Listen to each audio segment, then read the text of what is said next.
Hare Nama Hare Nama Eva Kevalam Kalo Nasteva Nasteva Nasteva Gatiranyata.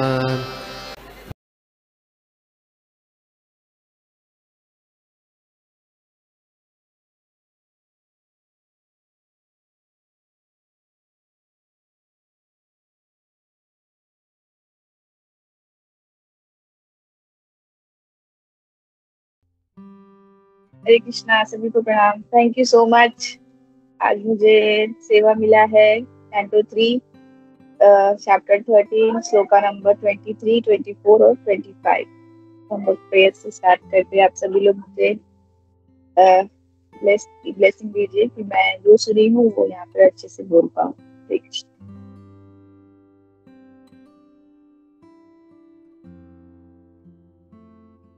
ओम अज्ञानतिरामस्य ज्ञानजामशलाकया चक्षुरुन्मिलितं येन तस्मै श्रीगुरवे श्री चैतन्यमनुविष्टं स्थापितं येन भूतले स्वयं रूपवद् ददाति सम्पदातिकम्। नमो विष्णुपादाय कृष्णपृष्ठाय भूतले श्रीमते भक्तिवेदान्त स्वामीति नामिने नमस्ते सारस्वते देवे गौरवाणी प्रचारिणे निर्विशेष शून्यवादी काश्यताय देशतारिणे। जय श्री कृष्ण चैतन्य प्रभु नित्यानंद श्री अद्वैत गदाधर शिवासादि गौरभक्तवृंद। हरे कृष्णा कृष्ण कृष्ण हरे हरे, हरे राम राम राम हरे।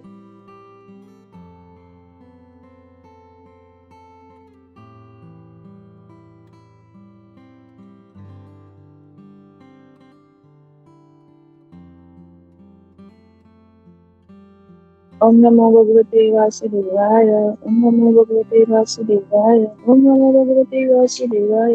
नारायणं नमस्कृतं नरं चैव नरोत्तमं देवीं सरस्वतीं व्यासं ततो जयं उदीर्यते। नमस्कृतायस्य अभाद्रेषु नित्यं भागवतं सेवया भगवते उत्तमश्लोके भक्तिभावि नस्तिति।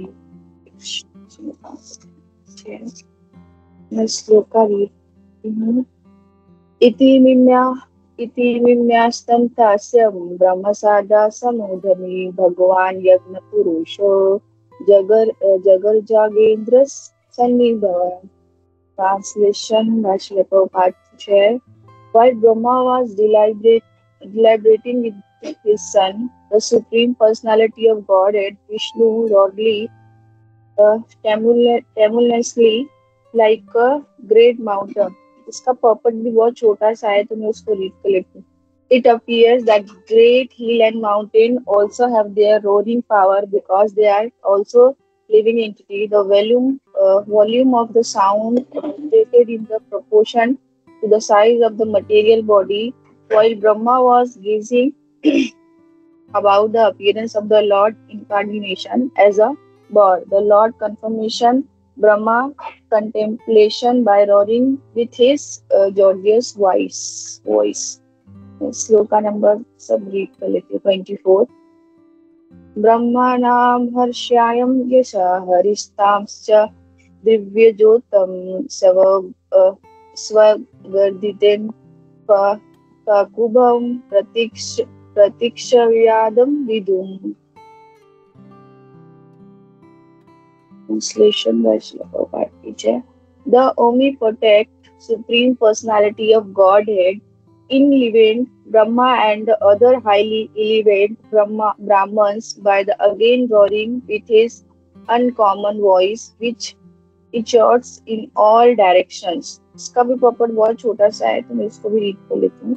Brahma and other enlightened Brahmans who know the Supreme Personality of Godhead are enlivened by the appearance of the Lord in any of his multi-incarnation, the appearance of the wonderful and gigantic incarnation of the Vishnu as the mountain-like board did not fill them with any kind of fear, although the Lord's resounding voice was tumultuous and echoed horribly in all the directions as an open treat to all demons who might challenge his omnipotency.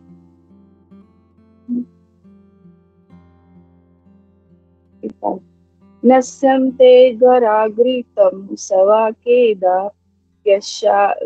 क्यस्यानुमयामयं सुख रास्या जनस्तपसत्यानिवासिं ते त्रिभिं प्रवित्तेर्मन्योग्रणं समा.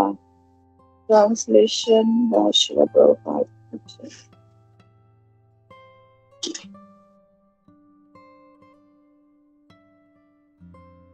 And the great sage and thinkers who are resident of the Janlok, Taplok, and Satyalok heard the simultaneous voice of the Lord both, which was the all auspicious sound of the all merciful Lord. They chanted auspicious chant from the three Vedas. तो इसका भी purport छोटा ही है, मैं उसको भी read कर लेती हूँ. The word Mayas is very significant of the words. Maya means mercy, specific knowledge, and all the illusion. Therefore, Lord bore in everything. He is merciful, He is all knowledge, and He is illusion also. The sound which He vibrate as the board incarnation was answered by the Vedic hymns of the great sage in the planets Janlok, Taplok, and Satyalok, the highest intellectual and pure living entities live in those planets. And when they heard the extraordinary voice of the God, they could understand that the specific sound was vibrated by the Lord and no one else. Therefore, the reply by praying to the Lord and Vedic humans, the earth planet was submerged in the mires. But on hearing the sound of the Lord, the inhabitants of the highest planets were all jubilant because they knew that the Lord was there to deliver the earth. Therefore, Brahma and all the sage which as Guru Brahma, other sons and learned Brahmanas were in lives and their concentrately join the praising the Lord with the transcendental vibration of the Vedic hymns, the most important in the Brahma Nardiya Purans verse Hare Krishna, Krishna Krishna, Hare Hare, Hare Rama, Rama Rama, Hare Hare.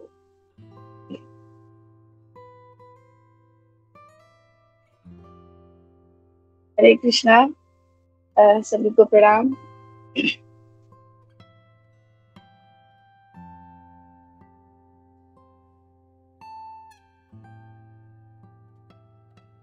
तो जो यहाँ पे श्लोक number 23 है, यहाँ पे हमको प्रभुपाद जी ये बताना चाहते हैं. तो मैंने जो भक्तों से सुना है, मैं वही बताने का प्रयास करती हूँ.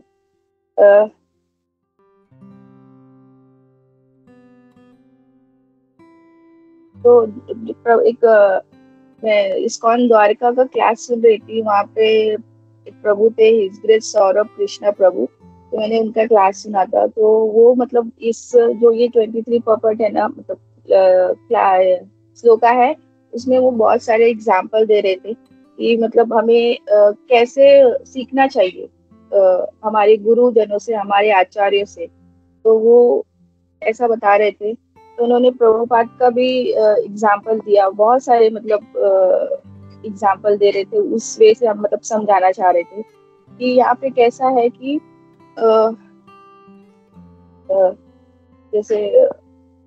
जैसे कहीं पे विस्फोट हो रहा है, तो प्रभु जी बता रहे थे कि कहीं पे विस्फोट हो रहा है तो वो ऑटोमेटिकली तो नहीं हो रहा है, कोई ना कोई तो कर रहा है, कोई कर रहा है. तो वैसे ही जो हमारे वैदिक नॉलेज है वो जो हम पढ़ रहे हैं वो ऑटोमेटिकली तो नहीं आए. कोई ना, जैसे हमारे आचार्य वो हमें बताना चाह रहे हैं, और बहुत सारे लोग हैं जो बताते हैं, बट जो प्रॉपर सोर्स रहता है ना, हमें उसी से वो सुनना चाहिए, उसी के मुख से वो हमें मिल लेना चाहिए. तो प्रभु जी श्रीला प्रभुपाद का एग्जाम्पल दे रहे थे.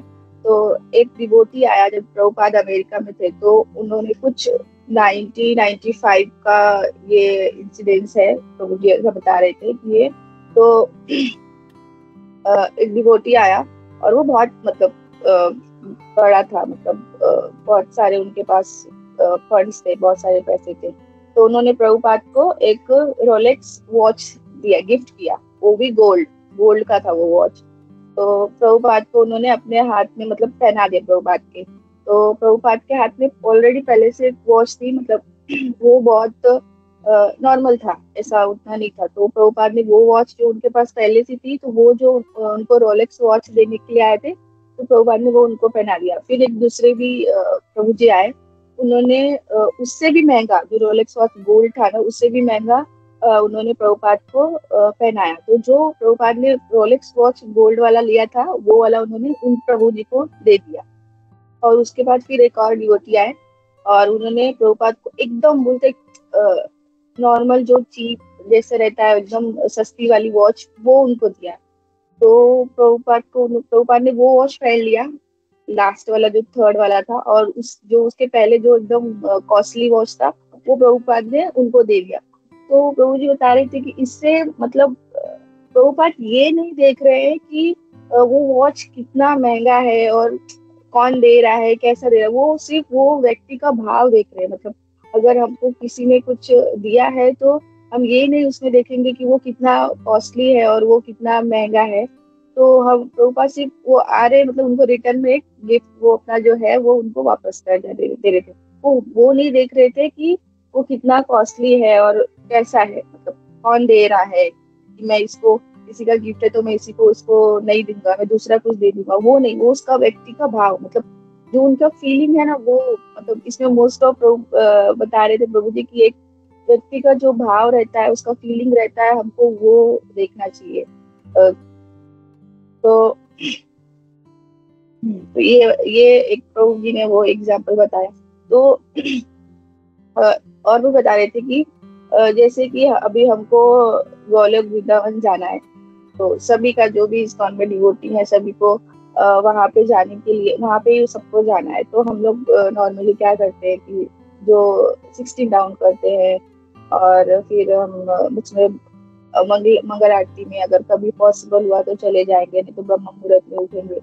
तो बट मैंने पिछले भी बहुत सारे क्लासेस में सुना है, तो ऐसा है कि मतलब कैसा है कि कोई कोई बोलता है ना कि आप अगर कितना 64 राउंड भी कर लेंगे ना, तो नहीं जा सकते। मतलब वो जब तक आपका फील, आप वहां पे बैठे नहीं हो, बोलते हैं ना कि मैं यहाँ पे, मैं अभी क्लास तो दे रही हूँ बट मेरा माइंड कहीं पे और है, तो वो ऐसा नहीं कर सकते।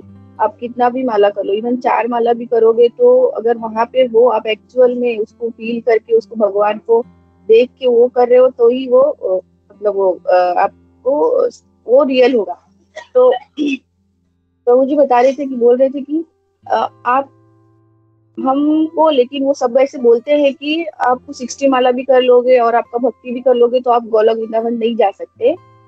लेकिन हमें वो फॉलो करना है, क्योंकि वो हमारे आचार्य ने हमें इंस्ट्रक्शन दिया है। अभी जैसे भक्ति सिद्धांत सरस्वती ठाकुर ने प्रभुपाद को इंस्ट्रक्शन दिया था कि आप प्रचार करो, तो उन्होंने, वो उनसे मिले भी नहीं, तो उन्होंने सिर्फ क्या किया कि उनका गुरु का आदेश का पालन किया। वो प्रभुपाद ने ये नहीं सोचा कि मुझे गोलोक वृंदावन धाम जाना है तो मैं 16 राउंड करूंगा, मैं और भी बहुत सारी चीजें वो करूंगा, तो वो उन्होंने वो नहीं सोचा। बस उन्होंने ये सोचा कि मेरे गुरु ने मुझे, उनके मुख से क्या निकला है, मतलब हमें अपने आचार्यों के मुख से जो निकला है उसी को फॉलो करना है। हमें ये नहीं सोचना है कि हमें कहाँ जाना है और क्या हमें मिलेगा उससे। तो ये था। और फिर एक इतो उपदेश करके प्रभु बोल रहे थे कि स्टोरी था, उसमें एक और उन्होंने एग्जाम्पल दिया था कि कैसे होता है कि वो 4 ब्राह्मण ब्राह्मण ये रहते, फ्रेंड्स रहते 4, और वो एक आश्रम में अपने गुरु को ढूंढने के लिए जाते हैं। तो गुरु को ढूंढने के लिए जाते हैं, तो जो आश्रम के गुरु जी रहते हैं, वो ना चारों को अलग अलग शिक्षा देते हैं। एक को फर्स्ट को देते हैं कि हड्डियों का ज्ञान, मतलब जो हमारी हड्डियां हैं उनका ज्ञान देते हैं, और सेकंड को मांस का ज्ञान देते हैं, और थर्ड को ब्लड ब्लड का ज्ञान, और फोर्थ को मंत्र ज्ञान देते हैं। और वो मंत्र ज्ञान ऐसा रहता है कि अगर कोई व्यक्ति, मतलब मृत्यु उसकी हो जाए, तो अगर वो मंत्र बोलेंगे तो वो जीवित हो जाएंगे। तो जब भी वो लोग वो आश्रम से रिटर्न आ रहे थे ये ज्ञान लेके, तो उसके आश्रम के बाहर ही ना एक शेर था। एक शेर था और वो मरा, मतलब मरा जिसे बोलते हैं ना, हाथी उस शेर के ऊपर अपना पैर रख दिया था, तो पूरा मतलब वो पूरा ब्लड एकदम निकल रहा था और मांस पूरे इधर उधर चिथड़े उड़ गए थे और हड्डियां पूरी टूट गई थी। तो जो फर्स्ट व्यक्ति था उसको तो हड्डियों का ज्ञान उनके गुरुजी ने दिया था, तो उन्होंने क्या किया, पूरे हड्डियों को जोड़ा। और जो दूसरे को था तो उन्होंने वो मांस को भी मतलब ऐसे ऐसे उनके ऊपर, वो शेर के ऊपर लगा दिया। और जो थर्ड था तो उन्होंने वो ब्लड को भी मतलब जितना उनसे इकट्ठा हुआ। तो अभी फिर वो तीनों ने उनको बोला कि तुम्हें तो जीवित करने का मंत्र दिया है, अब तुम ये शेर को जीवित करो। तो बोले ठीक है मैं जीवित कर देता हूँ। बट फिर वो तीनों बोलते नहीं नहीं, अभी आप जीवित मत करो, जब हम तीन यहाँ से चले जाएंगे तब आप जीवित करो। तो मतलब इससे ये प्रभु जी हमें मतलब बताना चाह रहे थे कि अब क्या चीज देख रहे हो, मतलब क्या कर रहे हो, कि अगर वो शेर है, वो तो किसी का भी मतलब बोलते हैं ना कि शेर इंसान को देखेगा तो वो उसे काट ही लेगा, भले से आपने उसको बचाया होगा। तो मतलब हमें वो भाव से देखना चाहिए कि वो जो चीजें हम यूज कर रहे हैं वो प्रॉपर वे में जा रहे हैं, प्रॉपर चीजों से कर रहे हैं कि उससे हमारा हमें क्या मतलब बेनिफिट होने वाला है। अगर मैं मंगल आरती में जा रही हूँ, अगर नहीं जा पा रही हूँ, तो मतलब बोलते हैं ना कि हमारे आचार्यों ने हमें बहुत सारे बेनिफिट मतलब सुविधा दी है कि अगर आपसे पॉसिबल है तो आप मंगल आरती में जाओ, नहीं है तो ठीक है, आप घर पे आरती कर लो। तो फिर कोई बोलता है कि नहीं मुझे टाइम नहीं है, तो फिर टाइम नहीं है तो फिर बोलते हैं कि ठीक है आप ऑफिस जाने के टाइम थोड़ा बस प्रणाम ही कर लो। मतलब एक अगर हमारे पास एक्सक्यूज है तो वो भी बोल रहे हैं कि आप ये तो कर लो, ये तो कर लो। तो मतलब हमारा भाव जो है ना वो एकदम शुद्ध होना चाहिए, बाकी आप कोई भी वैसे उसको कर सकते हैं।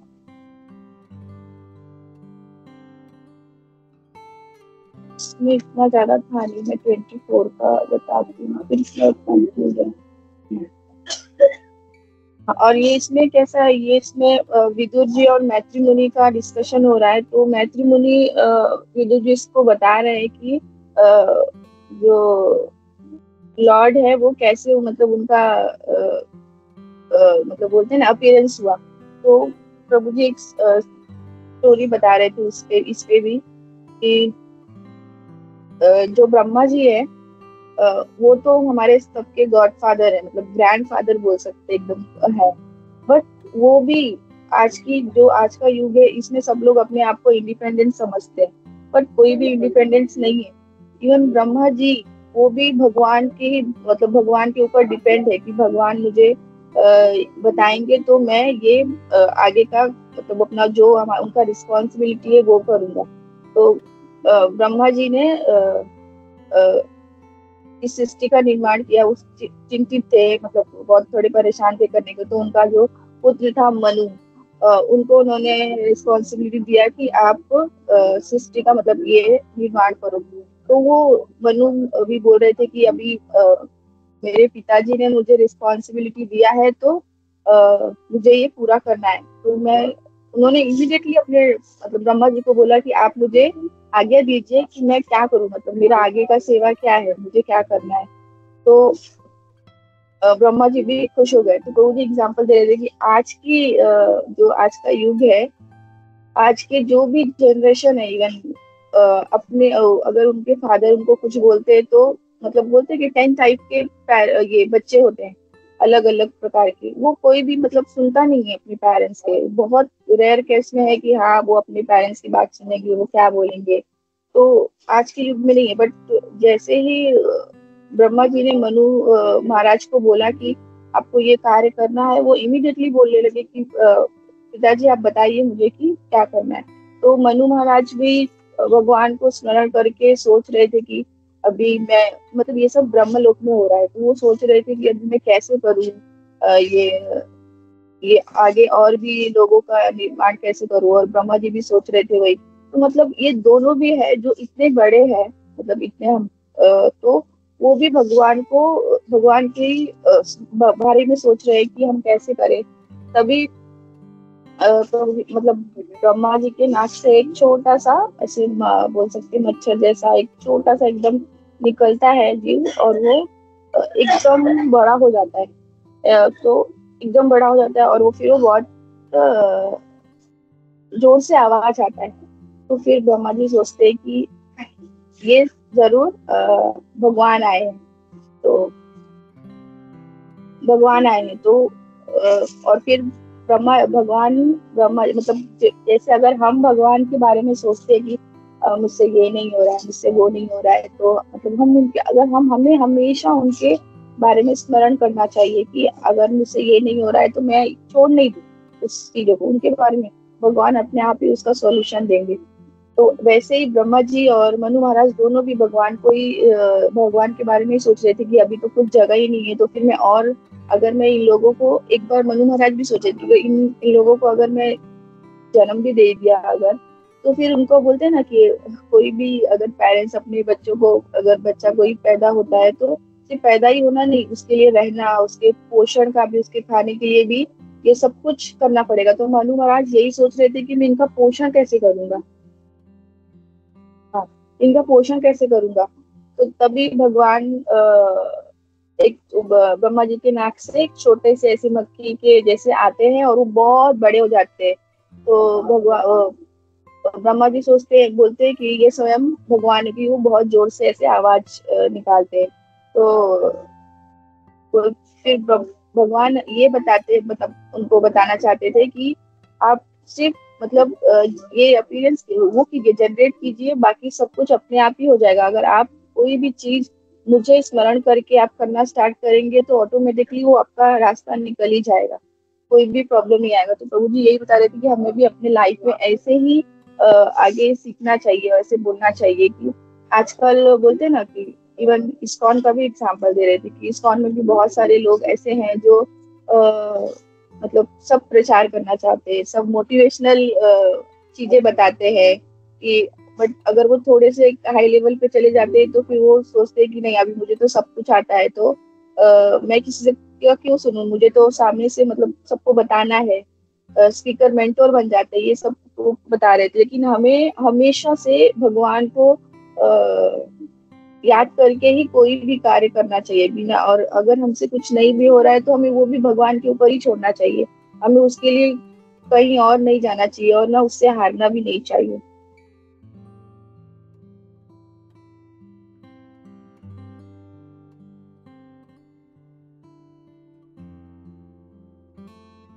और फिर भगवत गीता में भी भगवान कहते हैं कि अन्न मतलब अन्य, और फिर भगवान बोलते हैं कि जो अन्न का उत्पादन भी होता है ना, वो भी मेरे से, मुझसे ही होता है, मतलब मुझसे ही होते हुए जाएगा। अगर किसी व्यक्ति को अन्न चाहिए तो वो अन्न कैसे पैदा होगा, जब वो किसान जो रहेगा वो अन्य खेतों में उगाएगा, तो उसके लिए क्या किस चीज की जरूरत है, वर्षा, मतलब इंद्र देव की जरूरत है। तो वर्षा होने के लिए, अगर वर्षा आने के लिए हमें क्या प्रयास करना पड़ता है, जैसे किसान लोग गाँव में क्या करते हैं कि वो अगर अनाज को उगाते हैं तो उसके लिए बारिश की जरूरत होती है। तो बारिश अगर नहीं हो रही है तो फिर लोग पहले पुराने जमाने में क्या करते थे, यज्ञ करते थे।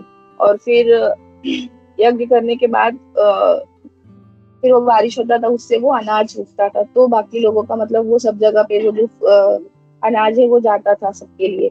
तो भगवान भी यही उदाहरण दे रहे हैं कि मतलब बताना चाह रहे हैं कि अगर जो अन्य है वो भी मुझसे ही होके जाएगा, तो आपको सिर्फ अपने कर्मों पे बोलते हैं अपना कर्म करना चाहिए अच्छे से। तो जो आज का युग है, हमें यज्ञ तो नहीं कर सकते, लेकिन हमें हमेशा महामंत्र का जाप करना चाहिए। हमें जो हमारे आचार्य है उनके मुख का पालन करना चाहिए, वो जो भी बोल दे, अगर आपको कुछ भी बोल दे करने के लिए। तो मुझे बता रही थी कि भगवान ऐसे है ना कि वो आपको कभी भी ऐसा चीज नहीं बोलेंगे करने के लिए जो आप नहीं कर सकते। इवन हमको लगता है कि हम नहीं कर सकते, बट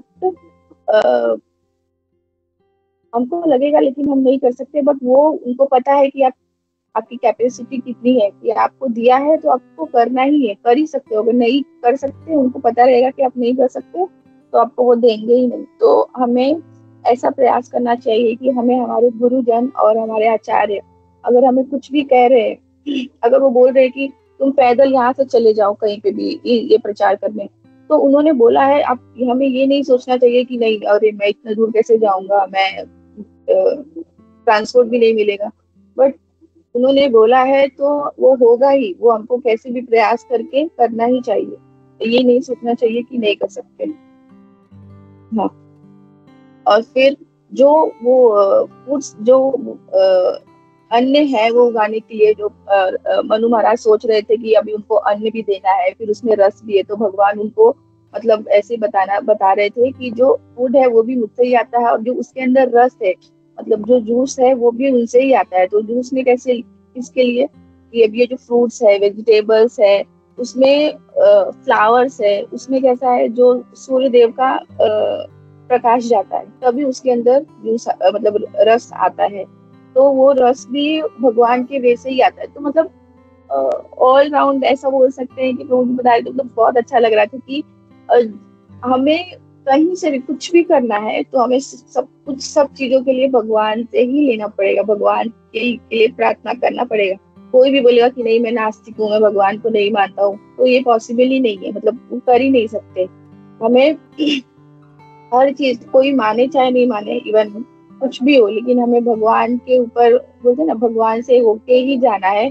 तो बोल रहे थे कि हमें सिर्फ अपना प्योर भक्ति दिखाना है कि जो भी हमारे आचार्य बोल रहे हैं वो हमें भगवान को, इवन ब्रह्मा जी बोलते हैं ना कि ब्रह्मा जी भी भगवान के ऊपर डिपेंड है, वो भी भगवान के ही मतलब वो भी इतनी दुविधा में पड़ गए कि अभी मैं आगे कैसे करूँ, मतलब अगर मैं न्यूज और लोगों को पॉपुलेशन मतलब आगे बढ़ा भी रहे हैं तो उनको भी, तो मुझे बता रहे थे कि उनको भी कितना डिसरिस्पेक्ट मिला उनको। अगर सबसे पहले उन 4 जो कुमार थे उन्होंने उनको जन्म दिया तो उन्होंने मना कर दिया कि मैं नहीं करूंगा। तो ब्रह्मा जी है, फिर उनको कोई कैसे मना कर सकता है, बट इवन फिर भी उनकी है क्योंकि वो प्योर भक्त थे, वो आगे नहीं करना चाहते थे तो वो गुस्सा भी हो गए।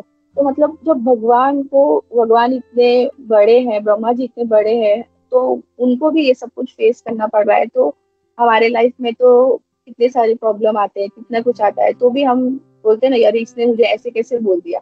तो मुझे वही इस्कॉन का भी एग्जांपल दे दूंगी, कोई प्रभु भी अगर कुछ उनको अच्छा चीज के लिए बता दिया कि अरे नहीं ये तो मुझसे छोटा है, इसने मुझे कैसे सिखा दिया, इसने मुझे कैसे ज्ञान दे दिया। तो हमें ये मतलब ये सब चीजों को याद करना चाहिए, तो ऑटोमेटिकली हमारा जो बोलते हैं ना कि एक एटीट्यूड है उसको लेके कि हम बहुत बड़े हैं, हम सब कुछ कर सकते हैं। अगर हमें थोड़ा सा भी वेदों का नॉलेज हो गया तो हमको लगता है कि नहीं हम तो सब कुछ कर लिए हैं। तो ऐसा नहीं होना चाहिए, हमें हमेशा ब्रह्मा जी का याद करना मतलब उनको देखना चाहिए कि वो मतलब सबसे बड़े हैं, जो भगवान ने उनको अपने बुद्धि से बनाया, पूरे बुद्धि के बने हैं, तो उन्हें भी ये सब कुछ बोलते हैं ना फेस करना पड़ा। तो हम तो कुछ भी नहीं है।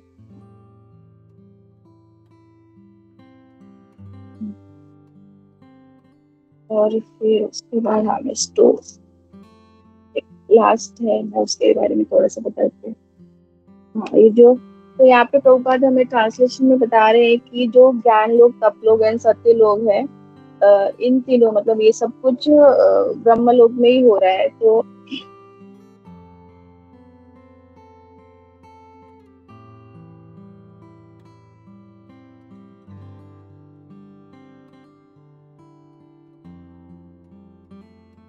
हाँ इसमें ये बता रहे थे कि ये है कि ब्रह्मा जी कैसे मतलब सबसे पहले उन्होंने ज्ञानता अज्ञानता का सृष्टि किया, तो वो उससे भी खुश मतलब वो खुश नहीं थे, उनका मतलब हैप्पी नहीं थे कि वो ये कैसे हो गया। उसके बाद उन्होंने सेकेंड उन्होंने चार कुमारों का अ, 4 कुमारों को ये सृष्टि किया, तो उन्होंने भी उनको मना कर दिया। और फिर उसके बाद इसमें बताया गया कि 2 टाइप के ब्रह्मचारी होते हैं, तो एक नास्तिक ब्रह्मचारी और एक अपूर्ण ब्रह्मचारी। तो जो 2 ब्रह्मचारी होते हैं 2 टाइप के। हाँ तो यहाँ पे ये बोल रहे थे कि जो व्यक्ति मतलब जो व्यक्ति बोलते हैं ना शांत एकदम, जिसने सह लिया, ऐसा बता रहे थे कि जिसने सह लिया ना, अगर मुझे किसी ने एक झापड़ मार दिया तो मैं कितना गुस्सा हो जाऊंगी, उसने मुझे मारा कैसे, बोल नहीं सकता तो उसने मुझे मारा कैसे। तो हम ये सोचते हैं, लेकिन जिसने सह लिया बोलते हैं वो साधु बन गया। तो हमारे जो आचार्य है और जो भी हमारे गुरु महाराज है, वो ऐसे ही इतने बड़े बोलते हैं ना कि आचार्य नहीं बने हैं। उन्होंने बहुत कुछ फेस किया है। अभी जूहू का ही स्टोरी है। गुरु महाराज कितना ज्यादा उन्होंने स्ट्रगल किया। उनकी जगह पे और कोई, मतलब हम तो, हमारी लाइफ में तो प्रॉब्लम्स एकदम छोटी सी आती है कि हम उससे ही परेशान होके सब कुछ छोड़ देते हैं, कि मतलब इवन ब्लेम भी करने लगते हैं कि अगर मैं इसमें आई हूँ, मैं ये सब कर रही हूँ, इसके वजह से ही ये सब कुछ हो रहा है। मतलब हम इनडायरेक्टली हमारे लाइफ में कुछ भी बुरा होता है ना, तो हम किसी न किसी चीज से किसी को कनेक्ट कर देते हैं। ये नहीं सोचते कि हमारे पुराने कर्म भी हो सकते हैं, पहले कैसा हो रहा था। अभी तो ठीक है, थोड़ा सा ही बुरा हो रहा है, बट वो भी हमारी वजह से ही हो रहा है। तो हमें इसको छोड़ना नहीं है, इसको सब कुछ भगवान के ऊपर छोड़ देना है कि वो सब ठीक करेंगे। मतलब उनको ही हमेशा याद करना है। बाकी किसी चीज, और हम ऐसा भी सोचते हैं ना कि अभी मैं ऑफिस में गई, मुझे किसी चीज से मेरे मतलब कुछ हो गया वहां पे, और फिर मैं गुस्सा हो गई, और मैं वो वाला गुस्सा आके अपने घर पे मैंने निकाल दिया। तो ये हमारे लाइफ में नॉर्मली होता है। बट प्रभु जी बोल रहे थे कि जो साधु होते हैं वो ऐसा कुछ नहीं करते, वो इतने शांत होते हैं ना तभी, कि कुछ उनको तो पता भी नहीं चलेगा कि उन्होंने, उनको किसी ने मतलब गाली दे दिया, या किसी ने उनको कुछ बोल दिया, कुछ भी कर दिया, कि तभी वो इतने बड़े लेवल पे है। तो प्रभु जी बोल रहे थे कि जो भगवान है ना, वो हमें, हमारे जो आचार्य है, वो उनसे टाइम टाइम पे, अगर अभी मुझे गुरु महाराज ने बोला है कि मेरा बुक रीड करो और प्रभुपाद का बुक रीड करो, तो जब मैं उनसे मिली तो उन्होंने मुझे वो इंस्ट्रक्शन दिया। अब ऐसे प्रभु जी बता रहे थे कि जब हमारे जो भगवान है ना, वो हमारे आचार्य को टाइम टाइम पे, मतलब सब कुछ एक साथ नहीं बताएंगे, सब कुछ एक साथ नहीं बोलेंगे। वो भगवान भी उनके रूप में आके उनको इंस्ट्रक्शन देंगे कि आप ऐसा ऐसा उनसे करवाओ। तो वो टाइम टाइम पे आपको जो भी है, अभी आपको जैसे हमारे आचार्य ने बोला कि आप 16 राउंड करो, तो आप 16 राउंड चैंटिंग ही करो। और उसके बाद आपको नेक्स्ट लेवल का इंस्ट्रक्शन देंगे। तो वो हमें एकदम दृढ़ता पूर्वक, मतलब एकदम अच्छे से प्योर तरीके से उसको करना चाहिए, जो भी हमें इंस्ट्रक्शन मिला है। ऐसा हम सोचेंगे कि अभी मैं 56 भोग सामने रखा है और मैं सोचूंगी कि मैं पूरे साल का खाना एक साथ खा लूं, तो फिर ये पॉसिबल नहीं है। हमें वो थोड़ा थोड़ा ही खाना है। तो ऐसे ही जो भगवान भी है, हमारे गुरु महाराज के थ्रू हमें थोड़ा थोड़ा ही, हमारे बोलते हैं ना स्पिरिचुअल लाइफ को बढ़ाने के लिए, वो हमें इंस्ट्रक्शन देते रहते हैं। तो और इसमें ये भी बता रहे थे कि जो वेदों से जो ब्रह्मा जी के वेदों का जो उन्होंने ये किया, सृष्टि किया, तो उसमें से मनु और शत्रुपा निकले। तो वो ऐसे 4 कपल के बारे में बता रहे थे कि 4 जो कपल है ना, वो अगर सेम रूट से आए हैं तो वो भाई बहन नहीं है। मतलब एक्चुअली मैं भी फर्स्ट टाइम सुन रही थी, तो मुझे भी पता नहीं था। तो वो ऐसा बता रहे थे कि वो भाई बहन नहीं होते हैं। तो हाँ, और बच्चों के बारे में भी बता रहे थे कि बहुत टाइप के अलग अलग चाइल्ड होते हैं। जैसे कि हम अपने पेरेंट्स की बातें नहीं सुनते, हम उनका गुस्सा कहीं पे और निकाल देते हैं। हम किसी और, कोई भी हमें इंस्ट्रक्शन देता है तो हम उनको फॉलो नहीं करते, हम अपने मन का करते हैं। मतलब कभी भी कुछ भी, इवन मैं भी कभी कभी बहुत कुछ ऐसा कर लेती हूँ। तो मतलब मैंने सुना है, बता तो रही हूँ, बट मैं खुद भी फॉलो नहीं करती। कभी कभी बहुत कुछ हो जाता है तो फिर हमको समझ में नहीं आता। बट तो मुझे बता रहे थे कि अगर आपको ऐसी कोई भी सिचुएशन आए तो आप आपके आचार्य, अपने गुरु महाराज के पास आप उनसे नहीं कनेक्ट कर सकते, बट जो आपके बोलते हैं ना, हमारे वैष्णव है, जो हमारे सीनियर है, हमको उनसे बात करना चाहिए। हमें कोई भी स्टेप नहीं लेना चाहिए, हमें किसी चीजों से भागना नहीं चाहिए। तो और हमें हमेशा से हमेशा, अगर कुछ भी हो, कोई सोचता है ना कि अरे नहीं, मेरे पर्सनल लाइफ में तो ऐसा हो रहा है, तो मैं ये कैसे किसी को शेयर कर सकता हूँ, इतनी सारी प्रॉब्लम्स आ रहे, इतने सारे हो। बट नहीं, ऐसा नहीं है। हमें हमेशा हमारे कोई भी सीनियर है जिसे हम अपना शिक्षा गुरु मानते हैं, हमें उनसे ये सब कुछ शेयर करना चाहिए, और वो हमेशा हमें गाइड करेंगे, अच्छी तरीके से बताएंगे। और फिर जैसे ये तो चाइल्ड के बारे में हो गया, तो पेरेंट्स भी हैं, वो भी 4 टाइप के पेरेंट्स होते हैं। तो एक जो, मतलब एक ऐसे पेरेंट्स होते हैं जो बोलते हैं कि नेगलेक्टिव करके बता रहे थे प्रभु की, वैसे होते कि मतलब उनको कुछ फर्क ही नहीं पड़ता कि जो भी ये बच्चा हो गया है, जो भी करे इसकी मर्जी, जिसको जिसको जैसे रहना है वैसे करे। और जो सेकंड है हाँ, और सेकंड जो है, जैसे बोलते हैं ना कि वो जो मांग रहा है उसको दे दो, कुछ भी मतलब उसको बोलो ही मत कि नहीं वो गलत है या सही है या कुछ भी, जो उसको चाहिए वो दे दो।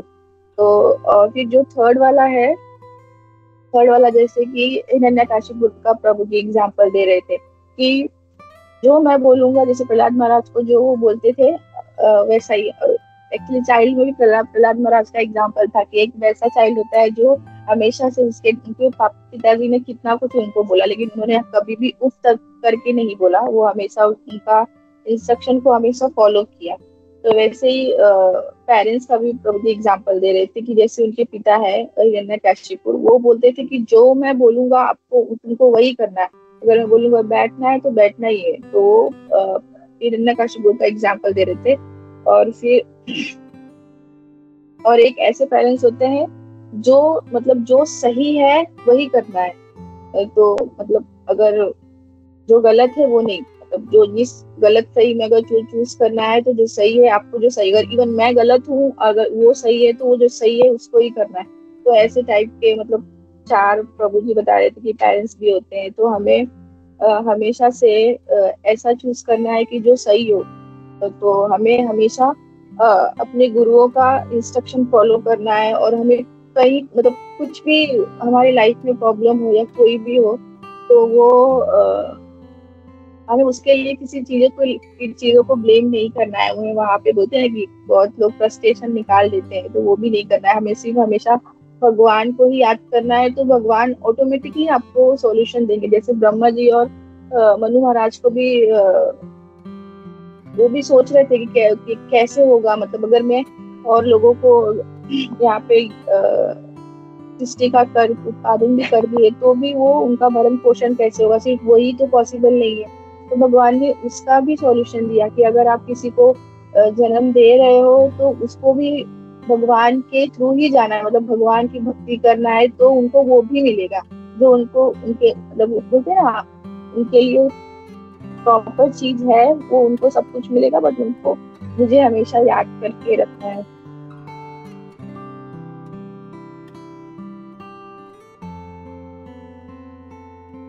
और इसमें ये प्रभु जी ने लास्ट में ये बताया कि हमें प्रयास और कृपा, ये दो चीजों से ही हम आगे भक्ति में बढ़ सकते हैं। एक तो हमें हमेशा प्रयास करना चाहिए अपनी भक्ति को आगे बढ़ाने के लिए, और एक हमारे गुरुजनों का हमारे ऊपर कृपा हमेशा होना चाहिए, उसके बिना हम आगे भक्ति में नहीं बढ़ सकते। तो मैं यहाँ पे रुकती हूँ, और मुझे तो जितना मैंने इतना सुना था मैंने वो यहाँ पे बताने का प्रयास किया।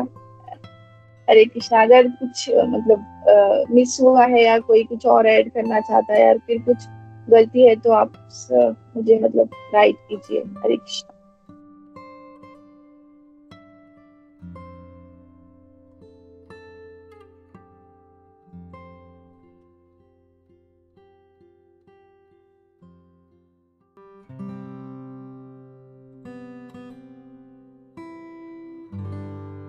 हरे कृष्णा माता जी, प्रणाम। हेमांगिनी माता जी। हरे हरे कृष्णा रागिनी माता जी, बहुत सुंदर क्लास माता जी। We can see you are improving very fast. आप अच्छे से तत्व को समझ पा रहे हैं। भले आपने अभी जैसे कहा कि मैं खुद कर रही हूँ नहीं कर रही हूँ, वो सभी के बारे में होता है कि हम भी जब बोलते वो सब हम फॉलो करते, ऐसे नहीं। पर हम उस वर्ड्स को जस्टिफाई करने के लिए हम ये सब चीजें बोलते हैं, राइट। आपने अच्छे से हमें एक्सप्लेन किया, एग्जाम्पल्स बताए, स्टोरीज बताई, वो लायन शेयर की अपने स्टोरी बताई। तो इट इज शोइंग दैट कि यू आर स्टडिंग, आपकी स्टडी जो है भागवतम को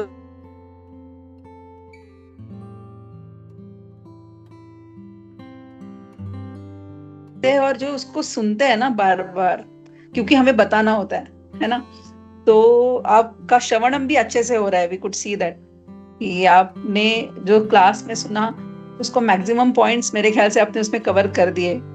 सो इट्स वंडरफुल क्लास माता जी, thank you so much. I don't have anything to add in this actually, but class आपका बहुत ही सुंदर था। हरे कृष्णा। थैंक यू माता जी। हरे कृष्णा, प्रणाम।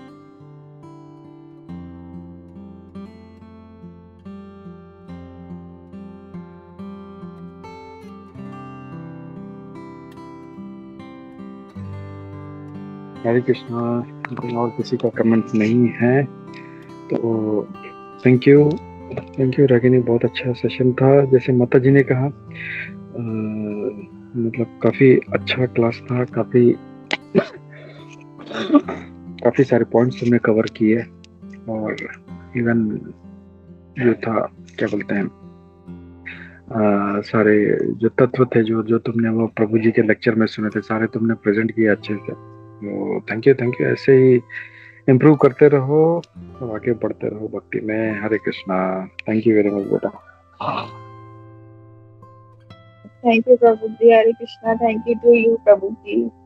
आपने सेवा दिया और फिर मैंने इतना कुछ रीड किया, और फिर मैं भी ट्राई करूंगी अपने लाइफ में इम्प्लीमेंट करने के लिए। बट मैं बोलते ना प्रभु, सिचुएशन आने पे हम करते तो नहीं है, बट मैं थोड़े लेट मतलब समझती हूँ। हरे कृष्णा। हरे कृष्णा। या हम लोग एक बात मैं जैसे हमेशा बोलता हूँ, हम लोग उसको जीवन में अप्लाई कर पाए नहीं कर पाए ये एक बात होता है, लेकिन उसको समझना बहुत जरूरी है कि क्या सही है क्या गलत है, ये बहुत इम्पोर्टेंट है। हो सकता है कि कभी कभी हम लोग वो समझते हैं लेकिन कर नहीं पाते, वो अलग बात है, लेकिन एटलीस्ट हम लोग को वो गिल्टी फील होता है कि ये सही है, मैं नहीं कर पाऊँ। लेकिन मेजोरिटी आजकल ये ऐसा हो गया है कि लोगों को समझता ही नहीं है कि मेरे से गलत हो रहा है, and they keep doing that. तो वैसे नहीं होना चाहिए। एटलीस्ट हम लोग को जो एनालिसिस जो बोलते हैं कि करना चाहिए, क्या सही है क्या गलत है, शास्त्रों के हिसाब से क्या सही है। कभी कभी हम इमोशन के बेसिस पे करते हैं कोई कार्य, तो हम लोग को सोचना चाहिए क्या ये सही है या गलत है। तो अगर वो शास्त्रों के आधार पर है, गुरुजनों के कथन पे आधारित है, तो वो कभी भी गलत नहीं होता है। तो भले जैसे किसी ने लेक्चर दिया था, मेरे को नाम नहीं याद है कि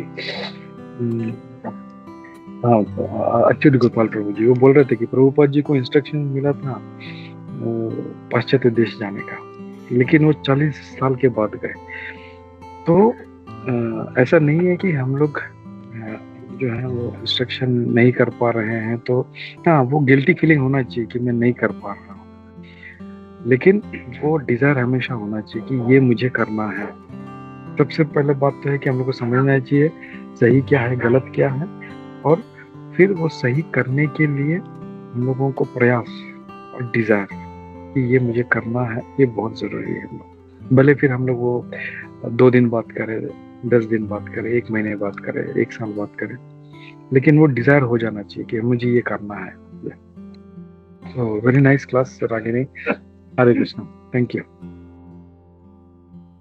thank you Prabhu ji. Actually मुझे बस इसमें एक चीज बोलना है प्रभु, कि प्रभु ने मतलब बता रहे थे ना, तो वो मुझे क्लास का उनका बहुत अच्छा लगा कि हमें नॉलेज भी रहे किसी चीज का ना, तो बट अगर सामने हमें कोई कुछ बता रहा है, या फिर हमसे छोटा है, या फिर हमसे हमारे गुरुजन है, कोई भी बड़ा है ना, इवन हमें पता भी है, तो हमें मतलब सुनना चाहिए पहले एकदम अच्छे से कि वो क्या बोले। हमें उनका कभी बोलते ना, हमारे आचार्य हमारे गुरुजन या हमारे शिक्षा गुरु है, तो हमें उनको कभी भी डिसरिस्पेक्ट नहीं करना चाहिए। और हमें ये भी कभी मतलब नहीं अपने आप को समझना चाहिए कि हमें सब कुछ पता है, तो ये हमें कैसे बता रहे, ये हमें कैसे बोल रहे। हमें हमेशा उनका बोलते हैं ना दास बन के, वो किसका अभी सोइलेस गोपाल कृष्ण गोस्वामी महाराज का भी था ना एग्जाम्पल, कि किसी ने उनको एक झापड़ मार दिया था, तो कैसे वो उन्होंने कुछ नहीं किया, मतलब वो तो महाराज तो इतने मर्सीफुल थे कि उन्होंने दूसरा गाल भी बोल रहे थे देने के लिए।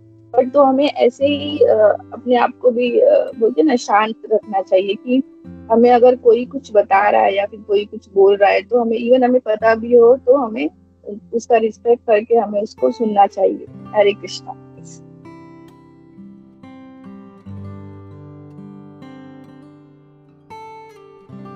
हरे कृष्णा रागिनी, बहुत बहुत धन्यवाद, उदाहरण दिए तुमने।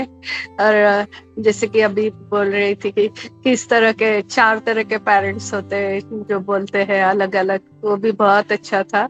और जैसे प्रहलाद महाराज का सिर्फ पुत्र होने से उन्होंने अपने पिता की आज्ञा नहीं, उन्हें ज्ञान भी था, ज्ञान भी होना बहुत जरूरी है कि नहीं वो सबसे बड़े नहीं, वो भगवान नहीं है, भगवान है। तो उन्होंने कभी उन्हें भगवान नहीं माना, तो वो विज्ञान होना भी बहुत जरूरी है। बहुत अच्छा था, बहुत सारे उदाहरण बहुत अच्छे थे। बहुत बहुत धन्यवाद। हरे कृष्णा। हरे कृष्णा माता जी, प्रणाम। आप सभी की बस ब्लेसिंग्स है, और मैं तो अभी कैपेबल नहीं हूँ, बट मैं ट्राई कर रही हूँ, थोड़ा जो सुनती हूँ वो बोल पाऊँ। हरे कृष्णा।